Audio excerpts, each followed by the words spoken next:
ಇನ್ನು ಸೈಲೆಂಟ್ ಆಗಿದ್ದ ಸೆಪ್ಟೆಂಬರ್ ಕ್ರಾಂತಿ ರಾಜಣ್ಣ ಫುಲ್ ಸೈಲೆಂಟ್.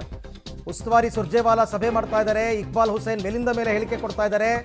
ಯಾವುದಕ್ಕೂ ಪ್ರತಿಕ್ರಿಯಿಸದೆ ಮೌನವಾಗಿ ತೆರಳಿದ್ದಾರೆ ಸಚಿವ ರಾಜಣ್ಣ. ಸೆಪ್ಟೆಂಬರ್ನಲ್ಲಿ ಕ್ರಾಂತಿ ಆಗಿಬಿಡುತ್ತೆ ಅಂತ ಹೇಳಿದ್ದು ದೊಡ್ಡ ಸಂಚಲನಕ್ಕೆ ಕಾರಣ ಆಗೋಗಿತ್ತು ಪಕ್ಷದ ಒಳಗೆ ಮತ್ತು ಹೊರಗೆ. ಈಗ ಸೈಲೆಂಟ್. ರಾಜಣ್ಣ ಅವ್ರು ಹಂಗೇನೆ ಆಗಾಗ್ಗೆ ಒಂದೊಂದು ಬಾಂಬ್ ಹಾಕ್ತಿರ್ತಾರೆ. ಸರ್ಕಾರ ಬಂದು ಹೊಸ್ತಿರ್ಲೇನೆ ಅವರು 4 ಜನ DCM ಆಗಬೇಕು ಅಂತ ಶುರು ಮಾಡಿದವರು. ಸರ್ ಏನಿಲ್ಲ ನನಗೆ ಯಾರಿಗೂ ಏನು ಇಕ್ಬಾಲ್ ಹುಸೇನ್ ಅವರು ಹೇಳಿದ್ದಾರೆ. ಸರ್ ಇಕ್ಬಾಲ್ ಹುಸೇನ್ ರಾಮನಗರ MLA ಅವರು ಹೇಳಿರುವಂತದ್ದು ಉಸ್ತುವಾರಿಗಳು ಬಂದಿದ್ದಾರೆ. ಕೂತ್ಕೊಂಡ್ರೆ ಜಲ್ದಿ ಕೂತ್ಕೊಳ್ಳೋಣ ಯಾರಲ್ಲಿ ಮುಖ್ಯಮಂತ್ರಿ ಆಗ್ಲೇಬೇಕು, ಇದು ಬಸ್ ಎಲ್ಲ ವೈಟ್ ಮಾಡಕ್ ಆಗಲ್ಲ ಅಂತ ಹೇಳಿ. ಸರ್ ಏನಿಲ್ಲ ನನಗೆ ಯಾರಿಗೂ ಏನು